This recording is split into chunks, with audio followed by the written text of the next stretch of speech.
Justice قاضی فائز عیسیٰ صاحب کا جو تفصیلی فیصلہ آیا ہے، آپ کے خیال میں اس کے کتنے ریپرکشنز ہو سکتے ہیں؟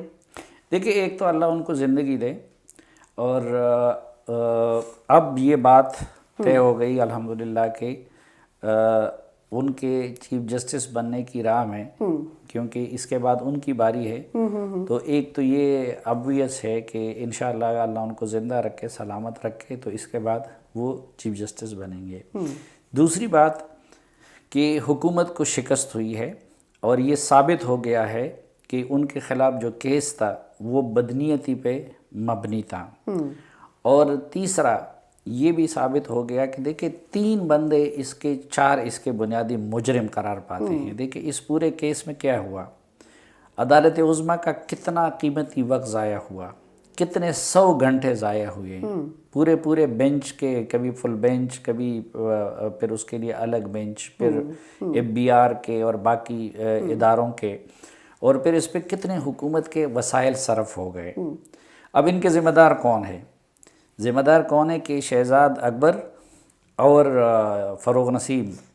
ان کو جھوٹ گڑھنے کا کہا گیا، اور اس جھوٹ کی بنیاد پہ پھر وزیر اعظم عمران خان کی ہدایت پہ عارف علوی صاحب،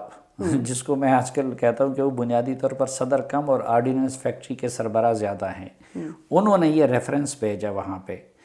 تو قوم کو ذہنی عذاب میں مبتلا کیے رکھا، فائز عیسیٰ صاحب کو ذہنی عذاب میں مبتلا کیے رکھا، جو ایک معزز جج ہے، کردار کشی بھی کی گئی ان کی ایک طرح سے، ان کی کردار کشی ہوئی۔ پھر اس سے بڑھ کے کہ اس کی اہلیہ بیچاری کا، سرینا عیسیٰ کا کیا قصور تھا، کبھی عدالتوں کے چکر لگائے، کبھی ایک جگہ پیشی، کبھی دوسری جگہ پیشی، تو اگر آپ دیکھیں تو اس سارے مشق کے ذمہ دار یہ 4 لوگ ہیں۔ اب یہاں پہ تو یہ کہہ رہے کہ ابصار عالم سے تنخواہ واپس مانگ رہے ہیں کہ پیمرا کے چیئرمین کی حیثیت سے انہوں نے جو تنخواہ وصول کی ہے، حالانکہ انہوں نے کوئی اس طرح کا غیر قانونی کام نہیں کیا ہے،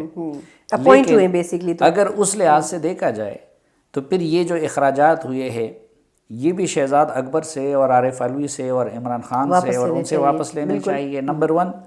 نمبر 2، قوم کو جس ذہنی عذاب میں مبتلا کیے رکھا اس کا بھی ان سے حساب ہونا چاہیے۔ اعلیٰ عدلیہ کے معزز ججز کا جو قیمتی وقت ضائع کیا گیا اس کا بھی ان سے حساب لینا چاہیے، لیکن ظاہری بات ہے کہ ایسا تو نہیں ہوگا۔ شہزاد اکبر کی تو چھٹی ہو گئی،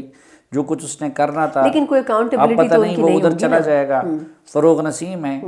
فروغ نسیم آج اخلاقیات کا درس دے رہے ہیں، اور کل انہوں نے سپریم کورٹ کے فیصلے، اس ڈیٹیل ججمنٹ پہ تنقید کی، یعنی وہ فروغ نسیم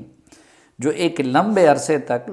الطاف حسین کا دستراست رہا، دستراست نہیں بلکہ الطاف حسین ان کے ساتھ جو سلوک کرتا تھا، بعض اوقات مجھے الطاف حسین کی یاد بھی آ جاتی ہے کہ میں کہتا ہوں کہ الطاف حسین کی موجودگی میں ان کی زبان بھی نہیں کھلتی تھی،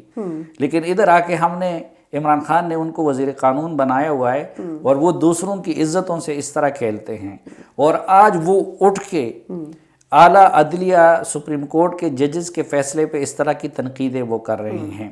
تو ایک تو یہ لوگ مکمل طور پر اخلاقی جواز سے وہ محروم ہو گئے، اور یہ ثابت ہو گیا کہ یہ کیس بدنیتی پہ مبنی تھا، اور یہ بھی ثابت ہو گیا کہ انشاءاللہ باقی جو وقت ہے اس میں ان کو فائز عیسیٰ کے خلاف کسی سازش کا وہ کوشش تو کریں گے، لیکن شاید ان کی کوئی سازش کامیاب نہیں ہونے پائے گی، اور میرے خیال میں اللہ کرے کہ وہ یہ کچھ لوگ ہیں ایسے، مثلا ابھی یہ ثاقب نثار صاحب تھے، یا یہ جو جسٹس جاوید اقبال، یہ وہی لوگ ہیں جو کل فواد چودھری نے بات کی ہے نا کہ عدلیہ کو اپنی ساکھ کی طرف بھی دیکھنا چاہیے، اور عدلیہ کا اپنا ساکھ بہت متاثر ہوا ہے، تو کیسے متاثر ہوا ہے؟ وہ یہی ثاقب نثار جیسے لوگوں نے کیا ہے، وہ جسٹس ارشاد حسن خان جیسے لوگوں نے کیا ہے، وہ یہ جو چیئرمین نیب ہے جسٹس جاوید اقبال جیسے لوگوں نے کیا ہے، اور ان کو استعمال یا بلیک میل کس نے کیا ہے؟ اسی طرح فروغ نسیم جیسے لوگوں نے کیا ہے، عمران خان جیسے لوگوں نے کیا ہے، تو انہوں نے یہ کیا ہے، لیکن سب معزز اور محترم ہیں ہمارے لیے، لیکن اس وقت میں سمجھتا ہوں کہ عدلیہ کی وقار کی بحالی کی جو لوگ کوشش کر رہے ہیں